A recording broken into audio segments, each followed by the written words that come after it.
des costumes noirs, des yeux inhumains et une mission secrète, potentiellement surnaturelle. Ce sont les Men in Black, les hommes en noir. Ils apparaissent en pleine nuit et ils ne sont pas d'humeur à plaisanter. Depuis des décennies, des spécialistes des ovnis et des témoins signalent régulièrement l'apparition de visiteurs mystérieux après des manifestations extraterrestres. Leurs témoignages sont presque tous identiques.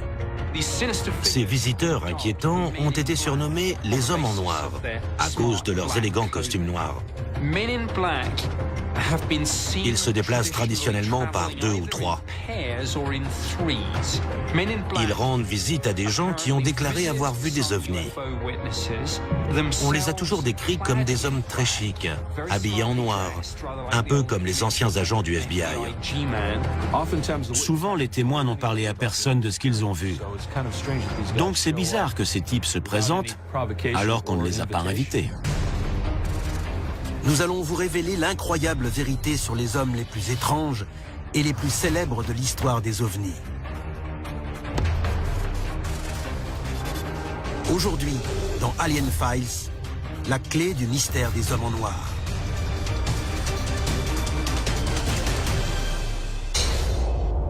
La machine est en marche. Des dossiers restés confidentiels pendant des décennies et décrivant des manifestations extraterrestres ont été rendus publics. Nous allons révéler le contenu de ces documents et découvrir ce que le gouvernement américain voulait cacher. C'est à suivre dans Alien Files, l'émission qui perce les plus grands secrets de la planète Terre. Les Men in Black. L'existence de ces hommes en noir a été rendue célèbre par des films avec Will Smith et Tommy Lee Jones sous les traits d'agents secrets comiques, combattant les extraterrestres. Mais les témoignages de ceux qui les ont rencontrés en vrai en dressent un portrait très éloigné de la légende hollywoodienne. Quand Hollywood met en scène les hommes en noir dans des films, ce sont généralement des personnages comiques. Mais d'après les témoignages que j'ai pu recueillir sur de vraies rencontres avec les hommes en noir, ils sont beaucoup plus sombres que ça, beaucoup plus mystérieux. Ils sont très effrayants, très menaçants, ils n'ont rien à voir avec la façon dont Hollywood les représente. Et Antonio Paris sait de quoi il parle. Il est le fondateur de l'API, un groupe d'enquête sur les phénomènes aériens. Et il s'est penché sur de nombreuses affaires en lien avec les hommes en noir en 10 ans. Ces hommes mystérieux sont bien connus des personnes qui ont vu des ovnis. Ils ont la réputation d'effrayer et de faire taire ces témoins depuis leur première apparition connue en 1956.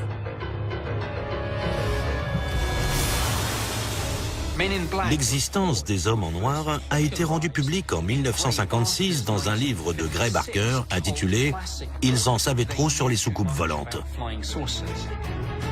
Le livre fait le compte-rendu d'observations d'ovnis aux 4 coins des États-Unis. Barker mentionne même un dossier du FBI s'intéressant à 3 hommes en costume noir qui auraient réduit au silence le journaliste Albert Bender. Albert Bender enquêtait sur des phénomènes liés aux ovnis. Il avait été mis au courant d'une affaire concernant un enlèvement extraterrestre. Et alors qu'il était sur le point de publier un article sur cette histoire, il a reçu la visite d'hommes en noir plutôt en colère. Albert Bender s'apprêtait à faire paraître son article quand il a reçu la visite des hommes en noir. Il n'a jamais révélé ce qui s'est passé exactement.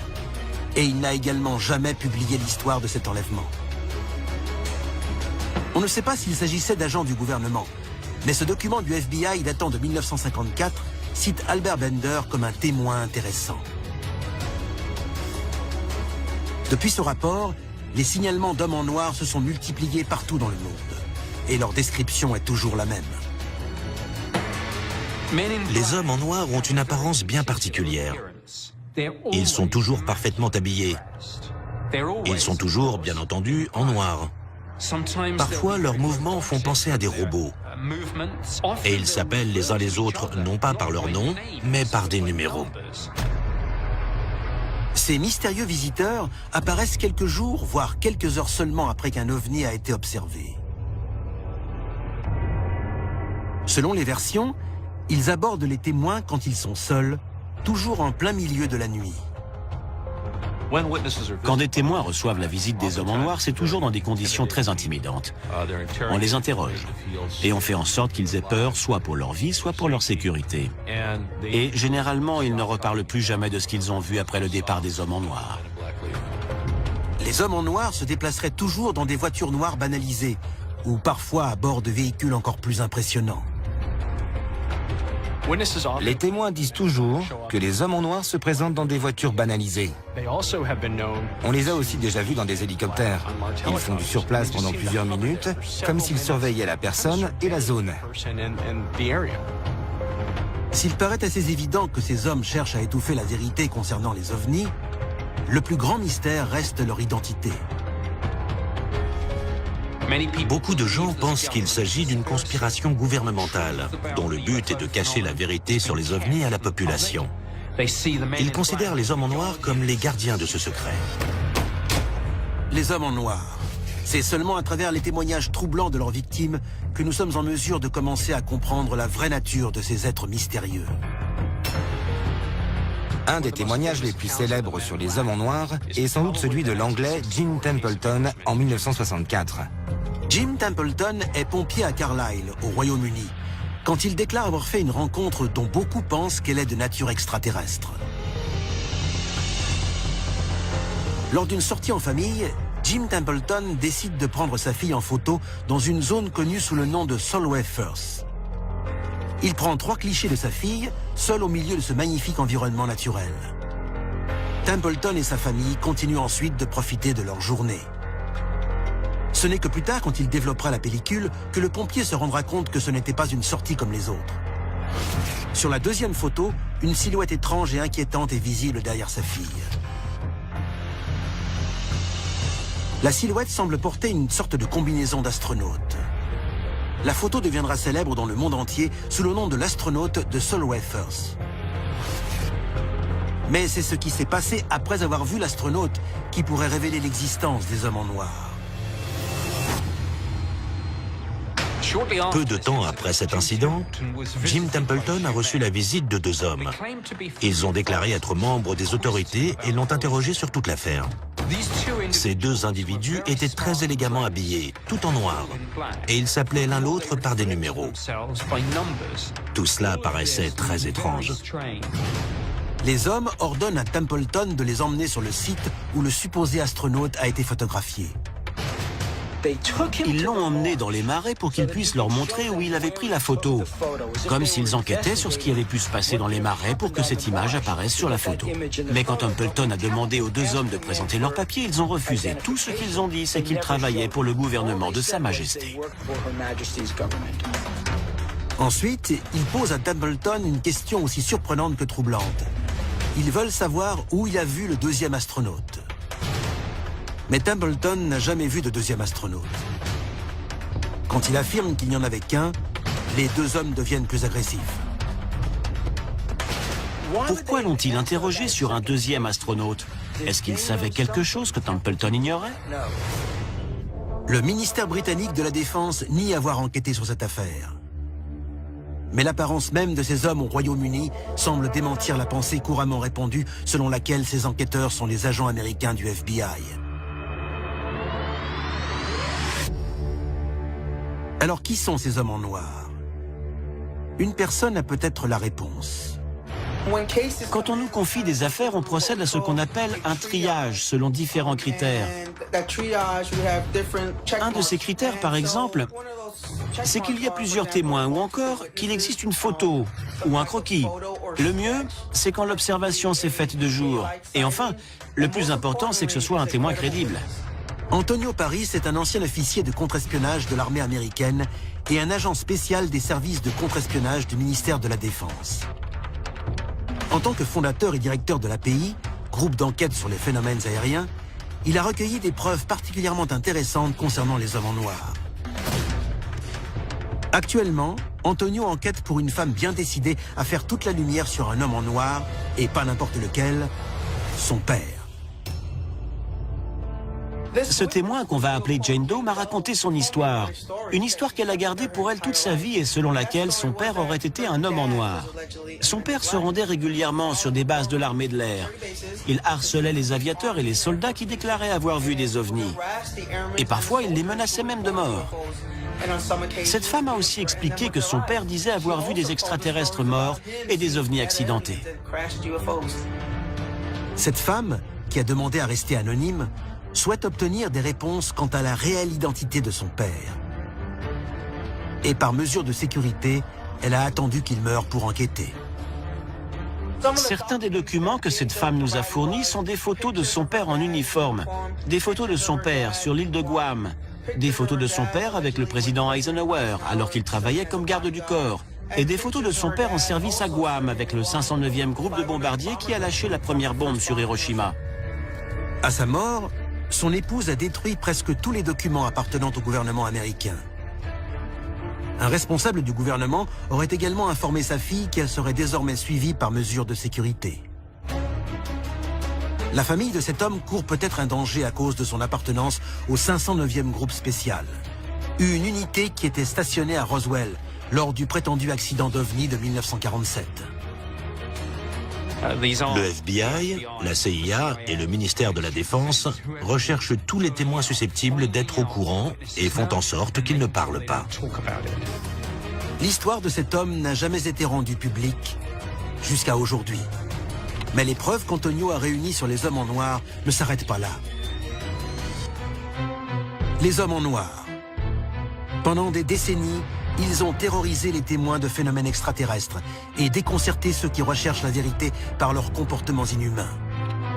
Mais l'enquêteur Antonio Paris détient peut-être enfin des preuves qui pourraient attester de la réalité des hommes en noir. Une des affaires les plus connues concernant les hommes en noir s'est produite en 2008. 2 hommes en noir se sont rendus dans un hôtel près des chutes du Niagara et nous disposons d'une vidéo où on les voit entrer. Dossier déclassifié. Les vrais hommes en noir. Les chutes du Niagara au Canada. Un directeur d'hôtel est dehors quand il remarque une lumière blanche aveuglante au-dessus du fleuve. Ce qui m'a frappé dans cette affaire, c'est qu'ils ont vu un énorme triangle noir, que ce triangle faisait la taille d'un stade de football, qu'il ne faisait aucun bruit et qu'il a simplement survolé l'hôtel. 2 témoins ont été absolument stupéfaits de ce qu'ils ont vu. Un rapport est rédigé par un groupe local d'enquête sur les ovnis. Quelques jours plus tard, alors que le directeur est en congé, un autre directeur d'hôtel reçoit des appels paniqués de ses employés. Ils disent que 2 hommes étranges interrogent des gens dans le hall de l'hôtel.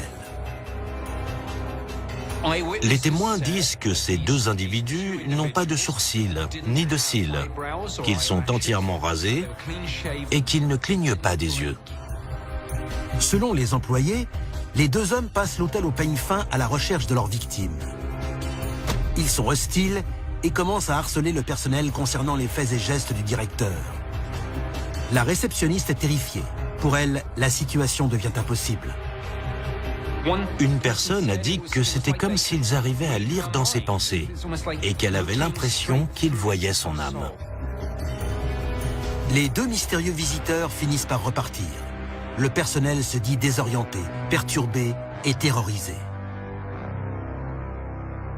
On aurait pu mettre ça sur le compte d'affabulation, mais le directeur de l'hôtel a pensé à récupérer la vidéosurveillance. Et pour la première fois aujourd'hui, on dispose d'une preuve de l'existence des hommes en noir. Ces images sont réelles. Elles constituent peut-être la première preuve tangible de l'existence des individus les plus insaisissables de l'histoire des phénomènes extraterrestres. Pourrait-il s'agir des vrais hommes en noir ? Quand on visionne la vidéo, on voit des clients et des employés aller et venir normalement. Puis, ces 2 silhouettes sombres apparaissent. Et regardez bien ce qui se passe quand ils pénètrent dans le bâtiment. Ces images permettent à certains experts de tirer des conclusions qui font froid dans le dos. Si on regarde de plus près ces 2 hommes, on voit qu'ils portent exactement la même tenue et qu'ils sont exactement de la même taille. Ils paraissent identiques. Ce sont des caractéristiques typiques des hommes en noir. Et les personnes qui les entourent ressentent distinctement leur présence. Les hommes entrent dans le bâtiment et on voit ce qui semble être un voiturier ou un groom se diriger vers la gauche de l'écran. Et tout en faisant ça, il regarde les hommes entrer. Il fait son travail, mais il ne les quitte pas des yeux. Les deux hommes éveillent les soupçons d'un employé de l'hôtel. Le témoin garde ses distances avec les deux intrus. Il les suit et ne les perd pas une minute de vue. Dans le même temps, un jeune homme paraît terrifié après avoir croisé les deux silhouettes.